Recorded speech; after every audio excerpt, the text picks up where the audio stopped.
It's Tuesday the 21st of December. Welcome to the Narrowboat that James built. Hope you're very well. Thanks for joining me. I really want to be moving on to the framing out the bed now because it's starting to look quite nice in the bedroom apart from the underside of the bed. So before I do that though, I want to finish these cupboard doors because the bed is basically going to be the same kind of thing. The idea is, obviously you've seen how it works, it just comes out with a little magnet, but that's pretty unattractive. And the problem with plywood is that, I mean, once you get a nice finish on it and a paint and stuff, it looks fine. It's just a little bit boring. So I always thought I was going to adorn these doors, and that's what I'm going to do. So basically just put some trim on it and make it look, well, half decent basically. Here's one I've prepared earlier. So that's the kind of thing I'm talking about.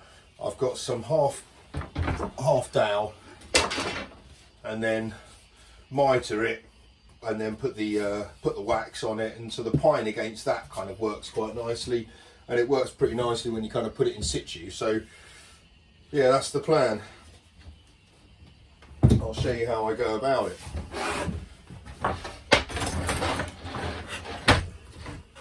So the reason I'm doing this in the first place is because this board is held in place with magnets. The magnets need to be screwed in. The board's only 9mm thick.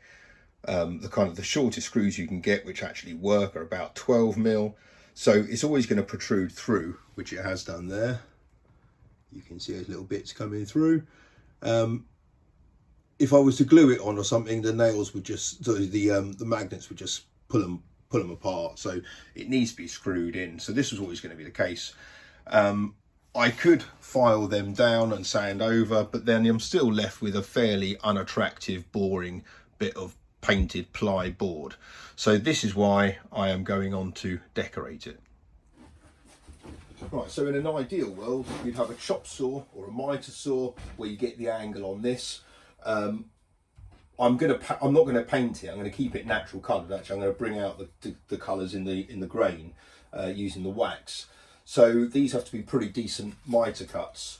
I haven't got anything to do it with apart from this, and there are plenty of kind of mitre clamps and jigs and stuff that you can use. But when it's got to be really precise and it's all quite small bits, to be honest, there's so much tolerance in them.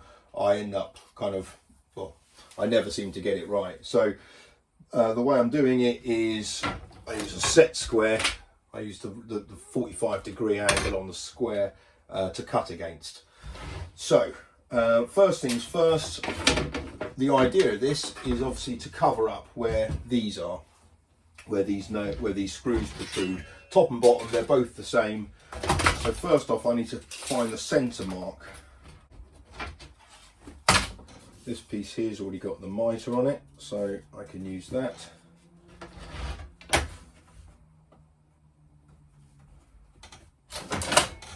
Measure it out against the metre rule.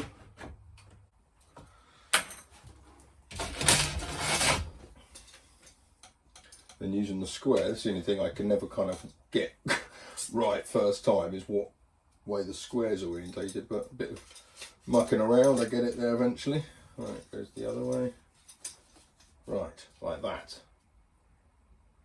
Okay, so that's the line I need to cut. If I was to draw that, you know, and then cut against the pencil mark, well, for some reason I can never get it to work. I always end up cutting on the wonk. So,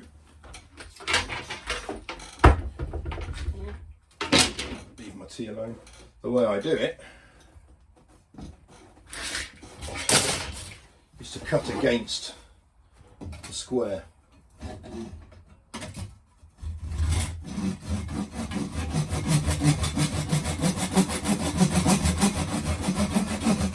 Kind of using my hands to hold it in position, and it does cut with a really nice edge. Look at that. So it gets a nice cut. Any gaps are so obvious.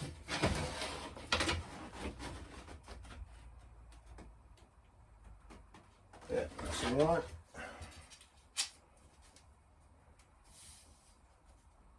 Bang on.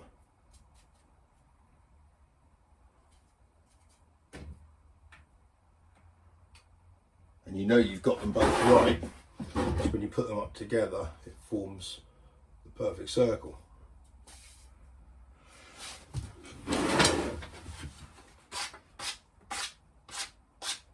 And again, really carefully, I don't want to take too much off, even with a 100 grit sandpaper. Transpose that mark to there.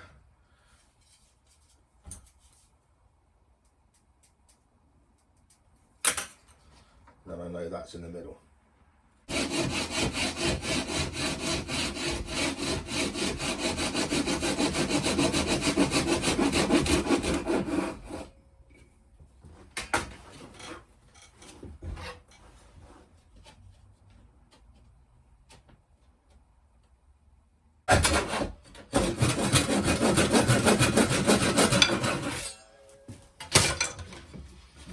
And then you can tell the quality of the cut. You might not be able to because of the shadows here, but it fits inside there perfectly.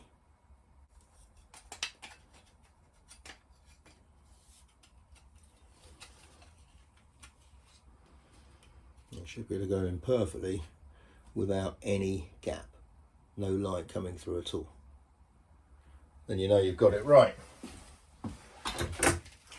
And 2 of those. So if that one's cut off there correctly, then you know it's going to be right on that one.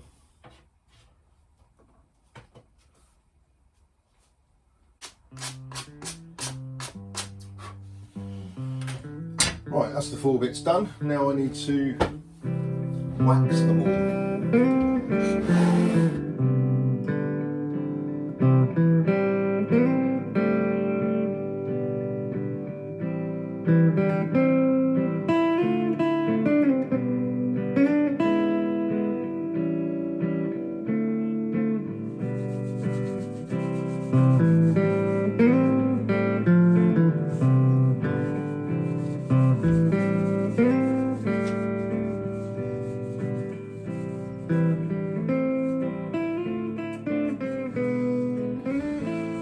Okay, good. That's them all polished up. Now I can go about the tricky task of putting them all together. And it kind of comes together in the end, but it's a bit of a faff. Okay, so first off, you've got to look for your datum points, which are basically the only bits of information that we know. So for that is the centre of these. Right, so the only datum point I know is that that is a factory edge. I know that's the right height from the bottom there, from the edge. So does that push that one up? So I know that one is. So this corner is now my datum point. So this is the bit where it gets a bit tricky. Everything comes off this corner. So if I get this right, it will all work. So I'm just using line of sight.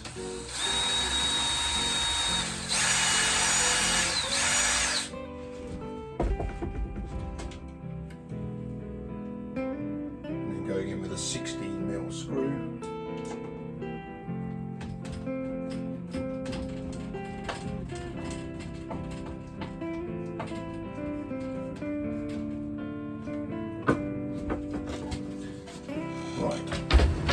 First point is on. Now I know that that one there is at the same height. That's the position for that one.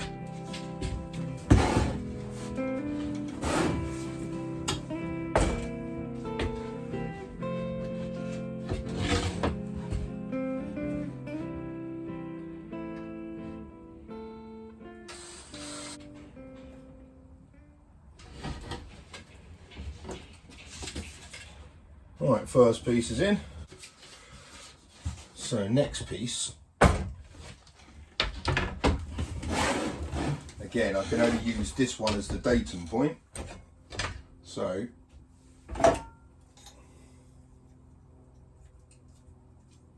I'll make sure that this is square against the bottom of the edge. And I know that's right then.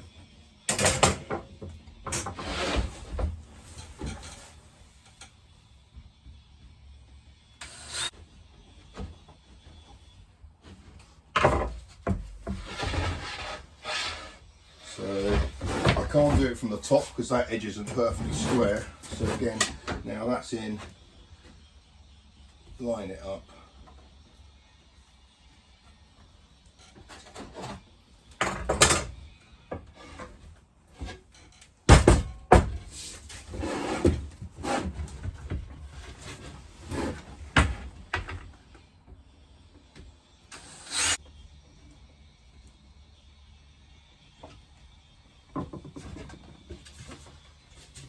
Right, that's looking all right.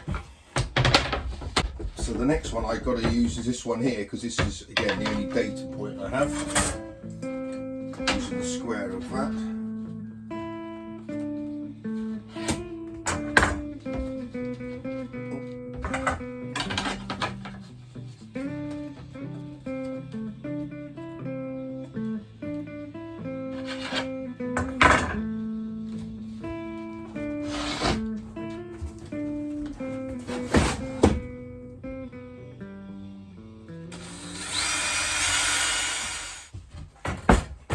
Some of these are just pretty awkward to line up though, I won't lie.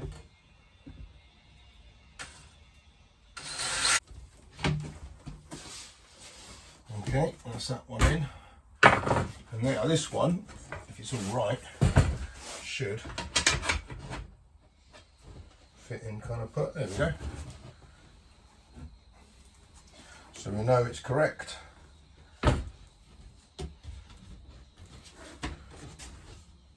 Now this is the hardest one to attach of all of them, to be honest, because it wants to slide around a bit.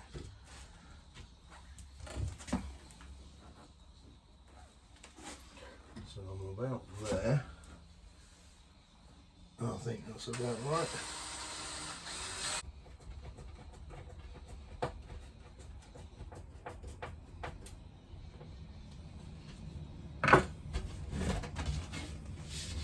Perfect. There's a little bit of rise in that one there. That's because when I originally put the magnets through, it pushes a bit of it up. So I'm going to take that bit off and sand it down a little bit on the inside there. There we go. Well happy with that. The problem is I've now got lots more of these to do because I want to do it alongside the bed, which means going out and getting more timber as well.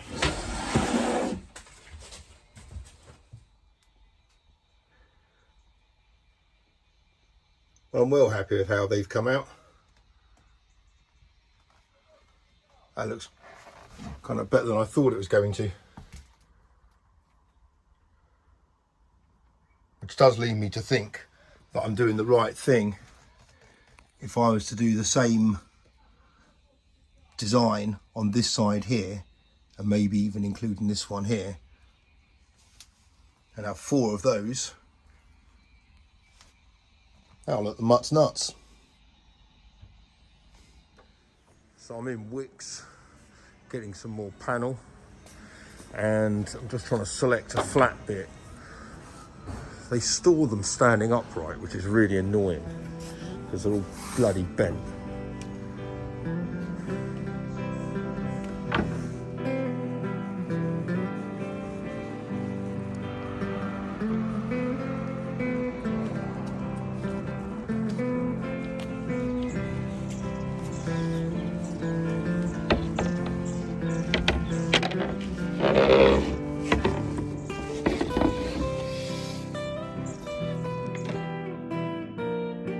Okay, first job is to trim this down to size all along this edge here.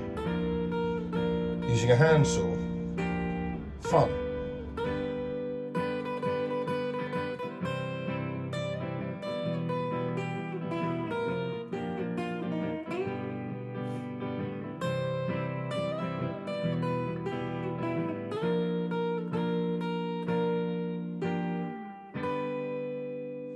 Well, here's a little tip if you want to cut a thin slither off a board.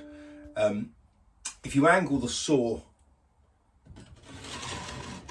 into the board, so you're kind of cutting off a thicker wedge at the bottom than you are at the top, it gives you more tolerance at the top. Obviously this goes in, but also it means that there's more to bite on at the end. So kind of angle the blade in a bit, and you'll end up getting a whole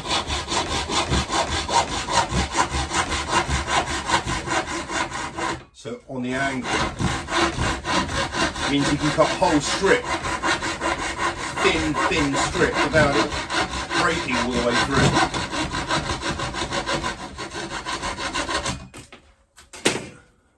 So you see it's thicker at that edge than it is at that. And then it means for that, obviously it's got a slight angle on it, but as this is just going to be fitting back into it like that, that's exactly how I wanted it to be, more tolerance. Right, so I've rough cut those out. They're the right height. I've just got to work out the width of this last one, because it overhangs a little bit, but I think I want to do the same here and have 4 of these panels along this side and 3 of them around that side. Okay, so those boards have all been cut and sanded, had the edges sanding. I can now go on with the first coat of green. Right, they've had their first coat. Whilst they're drying, I'll go and get myself some dinner.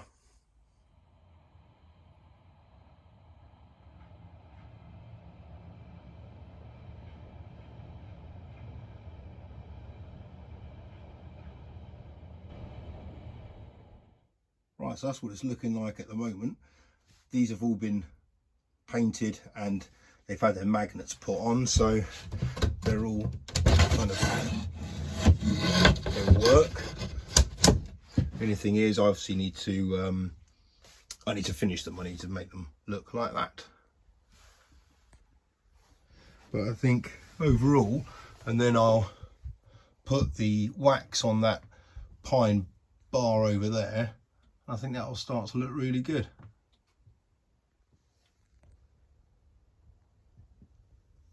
I like how that line of oak there marries up with that one there. That was unintentional. So this is what it looks like. There's obviously the slats out. Push them back. Nice and easily. Happy days.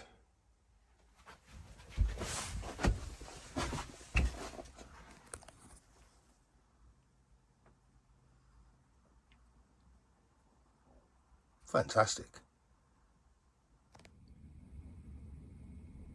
I love sitting here watching the trains go over. I used to get that train to school every day, peering down at the people living on their narrow boats, and now I'm looking up at them. I'm well happy with how the panel doors have gone, to the point that I'm going to carry on with this stuff. I've got to do the bits under the bed, so finish them. I think it's going to look really good when they're all done, and it's made, because I've kind of hidden everything away, it's made it look much, obviously tidier, but much more spacious. It looks great down there now. I'm going to continue this theme on the electrics cupboard. I've got to redo that door at the end of the electrics cupboard. At the moment, I've got a little put-you-up table which I'm using as an overflow for the galley. It's not conducive at all because it sticks out too much, but if I make a different type of thing, maybe affixed to the electrics cupboard or something like that, that'll be yeah, that'll be a bit of an idea.